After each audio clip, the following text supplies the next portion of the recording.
Oi, gente. E aí, demorou um pouquinho, mas saiu. Deixa eu colocar aqui minha captura aqui no cantinho, porque senão eu fico pensando que eu não estou aparecendo para vocês.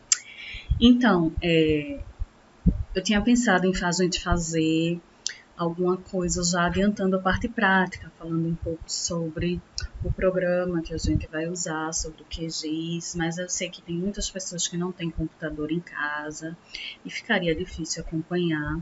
Então, eu vou fazer umas aulas mais curtinhas, tá certo? E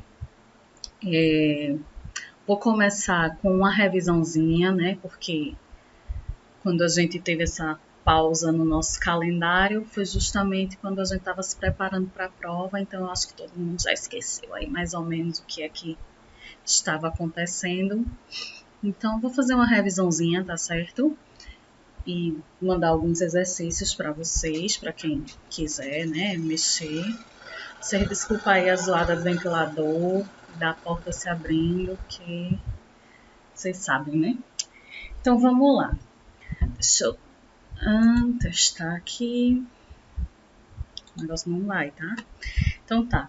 Então, vocês lembram que a gente começou falando um pouco sobre cartografia. Então, a gente vai falar alguns conceitos básicos de cartografia, né? Primeiro, o que é cartografia? A gente viu, né, que a cartografia ela é uma arte, mas ela também é uma ciência, que é justamente a arte do traçado de mapas. Então, cartografia significa exatamente isso, né? A descrição em forma de cartas, tá? Mapas, plantas. Lembrando que essa terminologia de cartas, mapas, plantas, o que diferencia basicamente, a gente sabe, é a escala, tá? Então aqui tem um exemplozinho de um mapa bem antigo, por volta de 2500 a.C., confeccionado pelos babilônios numa placa de argila, tá? Então, os mapas, logicamente, em 2500, eles representavam aí os fenômenos naturais, né? Rios, montanhas, para poder aquelas pessoas se localizarem, né? E lembrando que antigamente, né, bem, né, antigamente, essa localização ela era feita se guiando justamente por esses elementos da natureza, pelo sol, pela lua, pelos astros e também pelas formas da natureza, tá? Então, ainda hoje, né, pelo meio físico, né? Se eu disser a vocês, vamos lá na casa de fulano, é perto da casa de ciclano, né? Então, a gente tá usando aí uma referência presente no meio físico, tá? E vamos ver que a gente tá lutando para passar, né? Tá. Então, conceitualmente, esse conceito vocês já têm no material que foi passado para vocês, né? Esse material aqui é um pouquinho diferente, mas é a mesma coisa, tá? Então, conjunto de estudos e operações científicas, técnicas e artísticas, né? Artística porque tem que desenhar, né? E vocês sabem que eu sou muito desenhista. Então, como é que esse resultado ele se apresenta? Ele é a partir, né, de observações diretas ou da análise de documentos, e aí são feitos aí esses mapas, cartas e outras formas de se representar. Lembrando que os mapas, eles não apenas representam, tá, os fenômenos físicos, mas também fenômenos socioeconômicos, né? A gente tem, por exemplo, a gente está acompanhando aí a questão do coronavírus. Não sei quem está assistindo, mas aí sempre que aparece nos programas, né, aparece um mapinha com os estados brasileiros. Então, assim, a ocorrência de casos de coronavírus por estados é um dado social, tá certo? Da saúde. Então,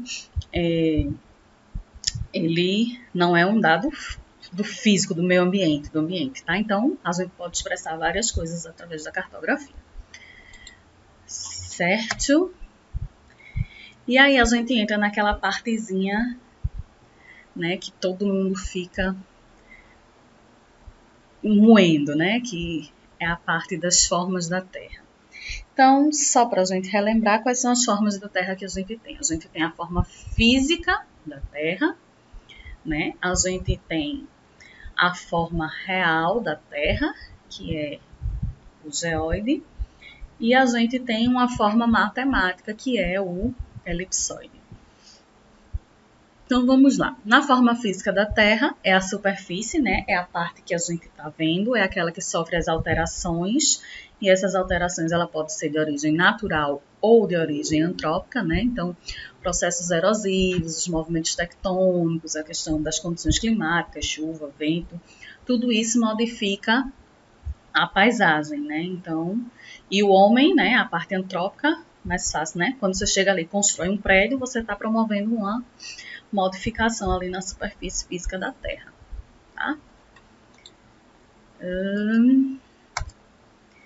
E aí vocês lembram dessas figurinhas, né? Então, exemplo de superfície física, a gente tem o Monte Everest, que é o ponto mais alto do planeta, 8.848 metros, que está na Ásia, né? A Cordilheira do Himalaia. Dá para não confundir com a Cordilheira dos Andes, viu? Cordilheira dos Andes é aqui, vizinho da gente. E a Fossa das Marianas, né, que é a depressão oceânica, que tem aproximadamente 11 quilômetros para baixo, né, dentro do Oceano Pacífico, tá? Até hoje, acho que esse é o ponto mais profundo, não foi descoberto outro ponto mais profundo. Pode ser que exista, é possível, né, quem sabe, tá? Então, essa é a forma física da Terra, é a superfície topográfica onde são realizados os processos, as medições, os levantamentos, beleza? E aí a gente tem o geóide, né, aquele que confunde todo mundo. Então, conceitualmente, corresponde à superfície do nível médio dos mares, que tem uma palavra homogêneo, né, desconsiderando correntezas, variações de marés, etc., supostamente prolongado por subcontinentes. Lembra que eu fiz uma figurinha, né? Deixa eu ver se isso aqui... Uma caneta. Lembra que eu fiz uma figurinha assim, ó? Desenhei, né? Aqui o mar. E aqui seria a superfície terrestre, tá? Superfície. Gente, que horror. E aqui o mar. Então, imagine que isso aqui vai ser prolongado por aqui em cima, tá? Então, observe, né, que esse prolongamento do nível médio, ele não coincide com essa superfície topográfica necessariamente, tá? Não nesse meu desenho lindo e maravilhoso, né?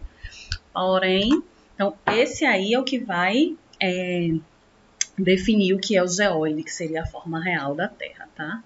Então, como é que eu faço para tirar esse negócio daqui, essa caneta? Não vou deixar ela aí. Então, como é que isso se forma? Como é que essa forma é definida? Principalmente por conta da força da gravidade e da força proveniente da rotação da Terra, tá? Então, a gente vai ter aí, se a gente conseguir passar, né? Não sei se a gente vai conseguir aqui, pronto. O tal do geóide, né? Que é essa superfície irregular, tá certo? Então, temos aí uma superfície irregular, definida como geóide, onde a gente tem essa variação de cores aqui nessa figura, ela se deve ao que a gente chama de ondulação geoidal. Vamos ver já já o que é isso. E aí temos a terceira forma, né, que é o elipsoide. O elipsoide, lembra, né, ele é uma superfície matemática, tá certo? Ela é usada nos cálculos porque a gente conhece as dimensões dela. Então, a partir do eixo menor da figura, que é a elipse, né, a elipse é como se fosse um círculo, só que ela é mais compridinha, mais achatadinha. Então, a partir do eixo menor da elipse é feito uma rotação formando um sólido geométrico que a gente chama de elipsoide. Esse elipsoide, como a gente conhece as dimensões dele, né? Que dimensões são essas? Eixo maior, eixo menor, achatamento, tá? Então, ele é possível da gente usar para fazer os cálculos. Então, cada país ou grupo de países vai adotar um elipsoide como referência. Isso vai depender de quê? da aproximação dessa figura geométrica com a forma do geóide naquela região. Então, lembra lá, né? Aqui só mostrando, né, o elipsoide, o eixo menor e onde ele vai rotacionar, tá? O elipsoide não, o elipse. Deixa eu ver se tem a figurinha aqui. Não, não tem. Então, lembra que a gente falou, o geóide ele tem que coincidir com o elipsoide para poder aquele elipsoide ele ser representativo daquela região. Deixa eu ver se eu tenho uma figura. Vocês vão desculpando aí, viu? Porque vocês sabem que eu tenho problema. Pronto, vamos usar essa figura aqui. Ó. Esse elipsoide, ele é representativo, tá? Para essas regiões onde ele se aproxima. Nesse caso aqui, como ele é o WGS84, ele é um elipsoide que ele é mais ou menos para o mundo inteiro. Vocês lembram, né, que eu falei para vocês. Ele é usado pelos sistemas GPS, tá? E ele é um elipsoide global, digamos assim, tá? Geocêntrico, porque o centro do elipsoide coincide com o centro de massa da Terra, certo? Esse outro modelo aqui é o SAD69, que é o South America Datum, que é representativo dessa região aqui. Veja, é onde ele está mais próximo, né? Aqui nesses outros pontos ele está bem distante, nessa região aqui ele está mais próximo. Essa região aqui é justamente a América do Sul, então esse elipsoide SAD69 ele é representativo para essa região aqui, beleza? No caso, esse elipsoide aqui ele é não geocêntrico porque, ó, o centro do elipsoide ele difere do centro de massa da Terra, tá? Só classificações. Então, deixa eu voltar para lá, para onde a gente estava.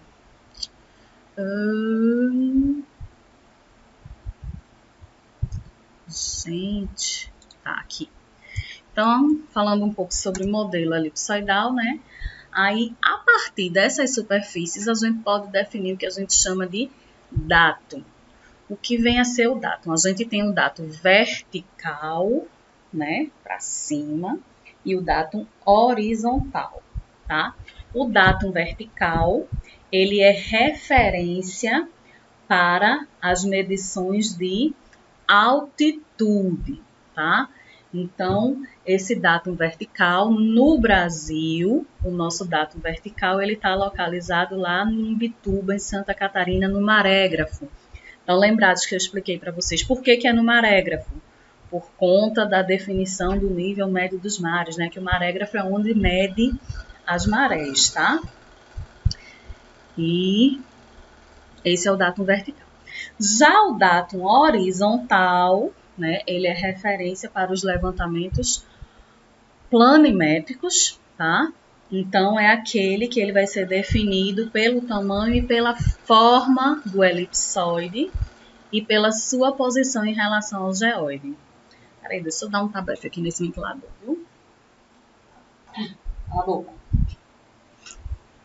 Tá? Ou seja, é aquele ponto de máxima coincidência, né? Entre o geóide e o elipsoide. No Brasil, durante muitos anos, se usou o SAD69, que é o South America Datum, né? Porém, desde fevereiro de 2015, o datum oficial do Brasil é o SIRGAS 2000, que é o Sistema de Referência Geocêntrico das Américas. Tá? Então, desde fevereiro de 2015, existe uma resolução do IBGE, que esse é o datum oficial, o datum horizontal, tá? E o WGS84, como eu já falei, ele é usado pelo sistema GPS, então ele é usado no mundo todo. Beleza? E como sempre, o negócio não passa. A gente segue na luta. Então, aqui na figurinha, a gente tem as três formas da Terra. Essa forminha lisinha aqui é o elipsoide, que é a superfície matemática. Essa mais irregular aqui, da linhazinha mais grossa, é a superfície terrestre, com suas depressões, suas montanhas e tudo que existe sobre a superfície que a gente pode ver. E essa tracejada, né, ondulada, é o geóide. onde é que a gente define o datum. Deixa eu pegar minha caneta de novo. Então, o datum horizontal, ele vai ser definido justamente nesse ponto de máxima coincidência entre o geóide e o elipsoide. Então, aqui nessa figurinha, alguns exemplos de pontos que poderiam ser um datum horizontal, tá certo? Ixi, como é que apaga? Apagar, pronto. Então, aí as três superfícies, né? O elipsoide, aqui o geóide, a superfície física e vamos passando. E aí a gente vem para a parte das altitudes em relação às superfícies de referência. Quais são as superfícies de referência? Geóide e elipsoide, né? E a superfície física. Então, a gente tem aqui, o negócio está fora do lugar, vocês desconsideram, tá? A altitude real. A altitude real, ela é medida em relação ao geóide. Então, na nossa superfície física aqui, né, onde a gente vai realizar o levantamento, a altitude real, ela é medida em relação ao geóide. Só que lembrando que a gente não sabe onde é que está o geóide exatamente, a gente não tem uma medida, né? Então, para isso, a gente usa a altitude elipsoidal, tá? Que é aqui o equipamento aqui, ele identifica essa altitude elipsoidal, que é em relação ao elipsoide, que é justamente o que tem as medidas conhecidas. E essa diferença entre o geóide e o elipsoide, né, em algum ponto, aqui ó, é zero. Mas aqui é o que a gente chama de ondulação geoidal, que é a distância que o elipsoide está do geóide, tá certo? Então, para a gente achar a altitude real, a gente vai achar a altitude elipsoidal e vai diminuir aí a ondulação geoidal, que pode ser positiva ou negativa, tá? Não vai cair na prova. Então, a altitude elipsoidal a gente obtém através do equipamento de um GPS geodésico, né? Ele dá a altitude em relação ao elipsoide, mas a gente quer a altitude real. Desculpa. E como é que eu acho essa altitude real, essa altitude ortométrica? Volta lá para o slide anterior, aquela formulazinha, a altitude real é o elipsoidal menos a ondulação. Mas, professora, como é que eu vou saber essa ondulação? Olha quem está aqui, para a gente saber a ondulação. Então, esses aqui são os pontos que a gente chama de referencial de nível, né? Eles têm, o N é conhecido, tá? Essa ondulação geoidal, ela é obtida colocando o equipamento para medir a altitude sobre um ponto de referencial de nível conhecido, que são essas plaquinhas que a gente tem uma no instituto, se não me engano. Vocês sabem melhor do que eu. Beleza? De Creusa, né?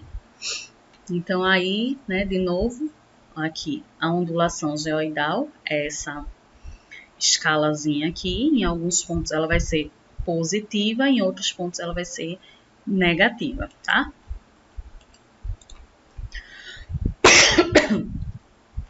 Desculpa, minha gente, não é coronavírus não, viu? É a secura do ventilador batendo em mim, tá certo? E aí a gente fala um pouquinho sobre sistema de projeção. Para que serve o sistema de projeção? Para poder a gente representar uma coisa que tem um formato sólido num plano, tá? Então, conceitualmente, métodos utilizados para representar a superfície de uma esfera ou de um elipsoide, que é a representação do planeta Terra, sobre uma superfície plana. Então, eu quero pegar a bola, o globo, e colocar ele num papel, tá certo? Então, para isso, a gente precisa usar algumas técnicas. Primeiro, a gente precisa ter uma superfície onde a gente vai fazer essa projeção. Então, que tipos de superfície a gente vai ter aí? Então, dentre as classificações, a gente tem a classificação quanto às propriedades que conservam. Então, a gente vai ter sistema de projeção que ele vai preservar distâncias lineares, que são os equidistantes, ou seja, não apresenta deformação linear. Tá? A gente vai ter os sistemas de projeção equivalentes, que são aqueles que não deformam as áreas permanecem do mesmo tamanho, porém pode haver alteração de forma. Lembra daquelas figurinhas lá do outro slide que vocês têm aí, né? Conformes, ele preserva a forma, né? Então, se eu tinha um quadrado, vai continuar sendo um quadrado. Pode modificar aí as distâncias lineares ou as áreas, porém o restante vai ser, a forma vai ser preservada. E a gente tem ainda um sistema de projeção afilática que não conserva nenhuma das propriedades, não faz sentido, né? Não é muito utilizado, tá? Outra... Desculpa, eu tô lutando aqui com o negócio, viu, minha gente? Então, quanto à superfície, a gente pode classificar em superfície plana ou em superfícies de desenvolvimento. Essas superfícies de desenvolvimento, a primeira é plana, né, que a gente sabe, um plano é um papel reto. Mas a gente pode usar esse papel na forma de um cone, na forma de um cilindro ou na forma de um poliedro, né? São superfícies mais elaboradas. Então, a gente tem aí um exemplo de uma projeção plana, né? Onde o sólido geométrico, no caso a Terra, ela vai ser representada em cima de um plano que ele é tangente aqui em algum ponto, né? Então, se for uma projeção plana polar, o plano ele tangencia no polo. Equatorial, o plano ele tangencia no equador. E horizontal, ele pode tangenciar em um ponto qualquer, tá? E lembra que eu falei, quanto mais próximo do ponto de tangência, melhor vai ser essa representação, tá certo? A mesma coisa para os outros tipos, né? A projeção cônica, quando a gente tem cone, o nosso plano, a nossa superfície de desenvolvimento é o cone, né? Que pode ser normal, transversa ou horizontal. Novamente, a parte que fica melhor representada, que tem maior conformidade, maior equivalência, são as partes que tocam a superfície de desenvolvimento. Cilíndrica, né? Cilíndrica, a gente vai falar mais sobre ela, porque a projeção cilíndrica ela é a que é usada na universal transversa de Mercator. Então, ela pode ser equatorial, quando ela está paralela ao eixo da Terra, aqui, ó, envolvendo o Equador. Transversa, aí ela está ao contrário, ou horizontal, aí vai variar o eixo do cilindro inclinado em relação ao eixo da Terra. Tá? Então, pega um cilindro e envolve a Terra novamente. As partes de maior conformidade são justamente aquelas onde o cilindro ele é tangente, tá? E essa daqui é a que a gente mais usa, que é a projeção cilíndrica transversa, que é utilizada no sistema de coordenadas universal transversa de Mercator, UTM, tá? Eita, vamos lá. E aí vamos falar um pouquinho sobre sistemas de coordenadas. Minha gente, eu queria fazer um negocinho de 20 minutos, mas vocês sabem que eu não consigo falar pouco, né? Então, falar um pouquinho sobre o sistema de coordenadas. Então, os sistemas de coordenadas que a gente trabalha basicamente são coordenadas geográficas e coordenadas planas. Coordenadas geográficas são medidas angulares, curvas, tá certo? Então, elas são dadas em graus, minutos e segundos. Já as coordenadas planas, como elas são projetadas numa superfície plana, né? Ela não é angular, então ela é dada em unidades métricas, em metro ou quilômetro, certo? Então, vamos mais para frente. Então, a gente vai ter aí, dentro do sistema de coordenadas geográficas, a gente tem o que a gente chama de paralelos. O que são os paralelos? Os paralelos são as linhas paralelas ao Equador. Então, o Equador é o 0 grau, né? Indo de 0 a 90 graus para o hemisfério norte e de 0 a 90 graus para o hemisfério sul. Então, quando a gente está falando de paralelos, a gente está se referindo às latitudes, tá? Então, a latitude, ela pode ser norte ou sul, né? Quando a gente está falando de latitude norte, ou seja, aquelas que estão acima da linha do Equador, a gente está falando de coordenadas positivas. Quando a gente está falando de latitude sul, abaixo da linha do Equador, então elas são coordenadas negativas. Um exemplo, nós estamos aqui abaixo da linha do Equador, né? Afogados. Vou botar aqui, afogados. AF.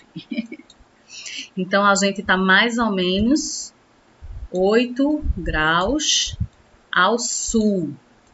Ou menos 8 graus. Beleza?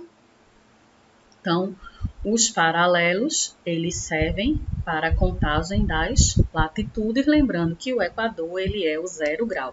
Por que que o Equador, ele é o 0 grau, gente? Porque ele é o círculo máximo.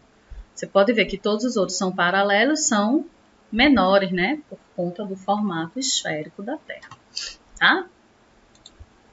Vou apagar, né? Vai pro próximo. E aí a gente fala também dos meridianos. Os meridianos, eles são referência para medir a longitude.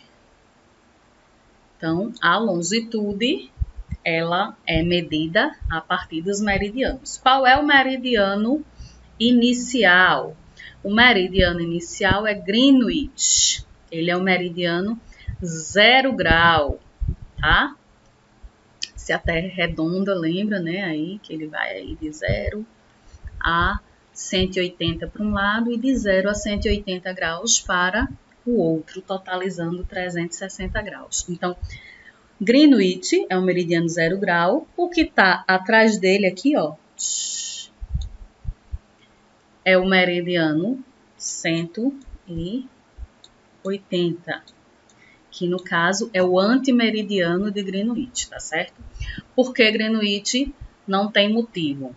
Lembrando que nos paralelos, né, o Equador é a circunferência máxima, os outros vão diminuindo à medida que se aproximam dos polos. Já para os meridianos, todos os meridianos, eles têm a mesma origem e o mesmo fim. Todos começam aqui e terminam aqui embaixo. Então, para qualquer lado que você for, eles começam no mesmo lugar e terminam no mesmo lugar. Então, eles têm o mesmo tamanho, tá?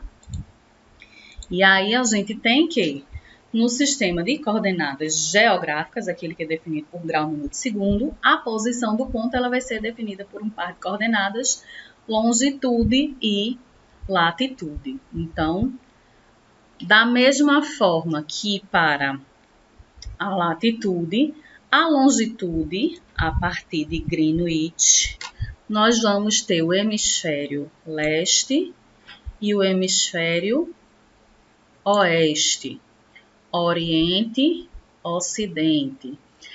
O que está de Greenwich para cá, né, o que está a leste vai ser positivo e o que está a oeste vai ser negativo. Greenwich, ele passa pela Inglaterra. Nós, no Brasil, estamos aqui, né, à esquerda de Greenwich. Então, nós estamos no hemisfério oeste. Então, a nossa longitude, ela é aproximadamente menos... Ai, ficou muito feio isso. Menos 35 graus ou 35 graus a oeste, né? Que no caso, a gente, por convenção internacional, representa por W, tá? Então, lembrando então de novo, né? Hemisfério leste positivo, hemisfério oeste negativo. Hemisfério norte positivo, hemisfério sul negativo. Se nós somos definidos por um par de coordenadas longitude e latitude, a outra que eu falei para vocês é mais ou menos 8 graus, né? Então a gente tá... deixa eu limpar. Está feio, gente.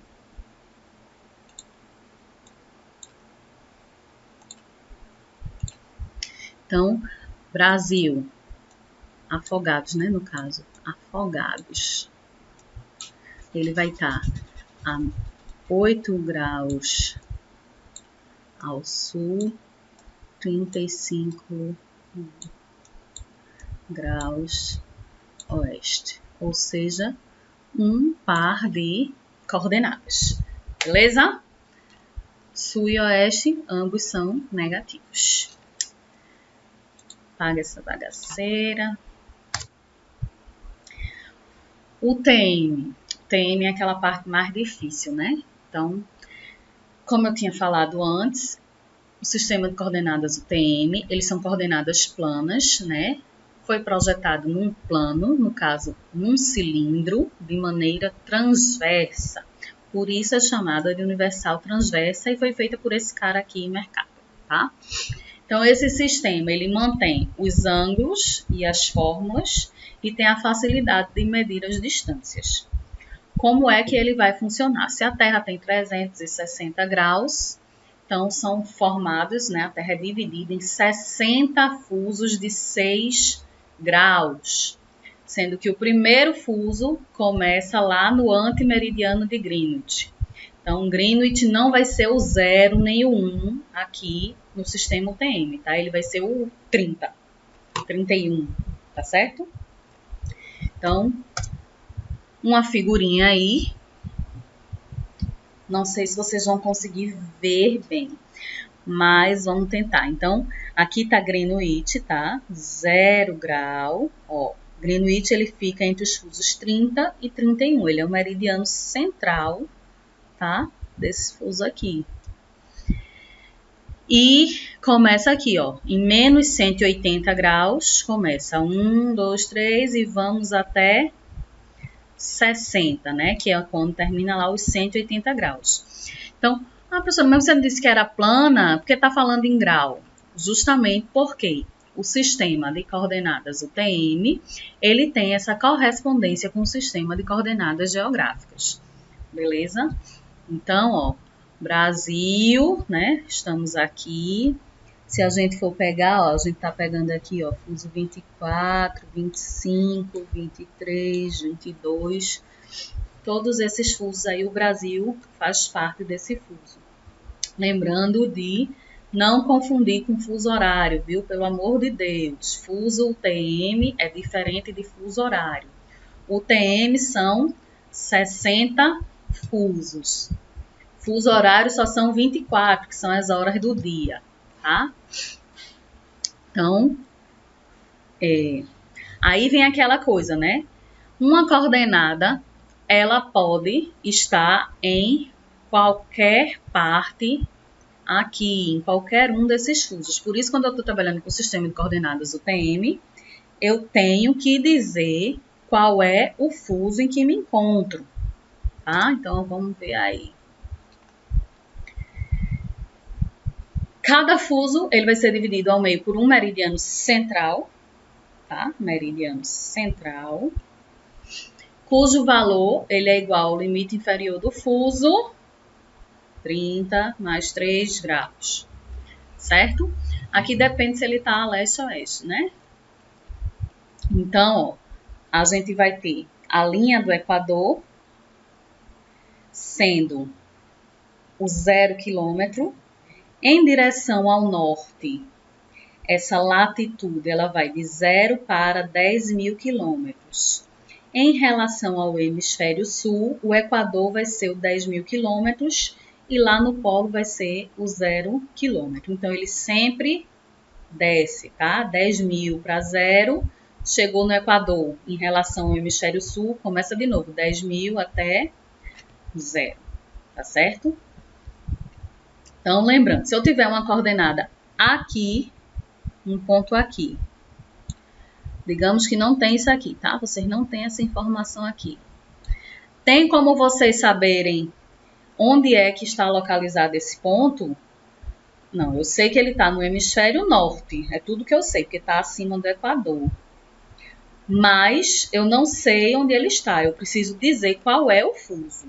Então, do fuso 1 ao fuso 30, ele está no hemisfério oeste. Do fuso 31 ao fuso 60, ele está no hemisfério leste.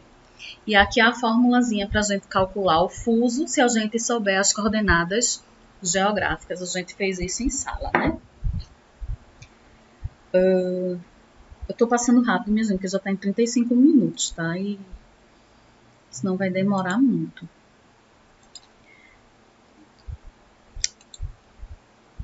Não, então o TM sempre é importante a gente dizer o fuso que está, porque se eu disser só as coordenadas, não vai me dar a localização exata. Outra coisa que eu esqueci de falar, o meridiano central, tá? Ele vai ter a medida de 500 quilômetros, então 500 até 700 e pouco para cá, e 500 até alguma coisa, 200, 170 para o lado de cá, tá? Então, ele 500, sendo que aqui não é o zero, tá certo? Ele não chega a zero por conta do tamanho do fuso, que o fuso, ele tem 6 graus, cada grau é 111 quilômetros, se não me engano, não é isso? Tá bom? Então, só pra gente relembrar aí essa parte. E isso aqui eu coloquei essa figurinha que eu já mostrei lá no começo pra gente falar um pouquinho sobre, falei, sistema de coordenada, que ele pode ser geográfico ou plana, né? Grau, minuto, segundo ou em unidades métricas. E para falar um pouco sobre o sistema de referência. O que é que vai definir o sistema de referência é justamente o datum. Então, a gente tem o sistema de referência WGS84, que é utilizado no mundo todo pelo GPS. A gente tem o SAD69, que é da América do Sul, mas que já é menos utilizado hoje em dia, por conta que o nosso sistema hoje de referência é o SIRGAS 2000. Lembrando que é importante que a gente tenha os nossos dados geográficos sempre dentro de um mesmo sistema de referência, para evitar aquelas incompatibilidades que podem acontecer. Lembra, né? Se eu marcar um ponto que no SAD69 ele está localizado aqui, se eu adicionar com esse mesmo valor no WGS84, ele pode estar em outro local. Então, vai dar um errinho aí no meu trabalho, beleza? Então, descartar, né? Porque a gente não quer isso. Para finalizar, né, essa parte, então, umas questõezinhas aí para vocês. Então, áreas onde é possível a gente aplicar geotecnologias. Então, tá, não falei hoje, mas vocês têm lá no material de vocês onde é que a gente pode aplicar tecnologias. Então, a gente tem uma série de aplicações aí, né? Desde segurança pública, saúde é o que a gente está mais vendo, inclusive no exemplo que eu vou fazer para vocês no QGIS, eu vou usar o exemplo de saúde. O que é geoprocessamento? Pesquisa aí o que é. Isso, essa daqui é muito fácil, né? Nome do paralelo que divide a Terra em 2 hemisférios. Cuidado, viu? Paralelo que divide a Terra em 2 hemisférios. Tem o paralelo que divide a Terra em 2 hemisférios e tem o meridiano que divide a Terra em 2 hemisférios. As formas da Terra, dá aquela diferenciadazinha. E, por fim, qual é o datum vertical e o datum horizontal no Brasil, tá? E... eita, meu Deus. Outra seria uma questãozinha assim para a gente tentar identificar as coordenadas. Então, deixa eu fazer aqui com vocês. Ponto A, né? Então, é só olhar para cá, ó. Aqui na lateral tem os valores das coordenadas. Lembrando que em relação à linha do Equador, que é essa aqui, para cima ou para baixo, esses valores eles representam... volte, cadê minha caneta? A latitude, né? Em relação a Greenwich, olha ele aqui, o 0 grau, esses valores que vão aí para a esquerda ou para a direita, eles representam a longitude. Então, ponto A. Ponto A, vamos pegar a latitude do ponto A. Primeira coisa, o ponto A está no hemisfério norte ou sul? Então, se Equador está aqui, aqui é o hemisfério sul, aqui é o hemisfério norte. Então, o ponto A, ele está no norte, tá? Qual seria a coordenada dele norte? Então, eu tenho que olhar para quem? Para o Equador. Então, ó, subiu aqui, ele está na coordenada 50 graus. Então, ele está 50 graus ao norte do Equador. Beleza? Vamos agora para a longitude. Greenwich, quem está do lado de cá é leste e quem está do lado de cá é oeste. Então, ponto A, a gente já sabe que ele está no oeste. Em relação a Greenwich, olha para cá, Greenwich. Qual é a longitude? Então, vem deslocando de Greenwich. Tchan, tchan, tchan, tchan, tchan. Ó. Então, ele está aqui, ó, a 100 graus a oeste de Greenwich. Se ele está a 100 graus, eu posso dizer que ele está a menos 100 graus. Lembrando que isso aqui é o que, gente? Latitude. Vixe, que letra horrorosa. E essa daqui, que é a oeste, né? Que é em relação a Greenwich, é a longitude. Façam os outros e qualquer dúvida, angústia, amargura, se tiver algum trauma de infância, vocês mandam uma mensagem para mim, que aí a gente tenta fazer uma videoconferência para solucionar aí essa dúvida, tá certo? Achem aí o ponto B, ponto C, ponto D, tá bom? Cheiro para vocês. Próxima aula eu trago uma revisãozinha de escala, beleza? Cheiro e até a próxima.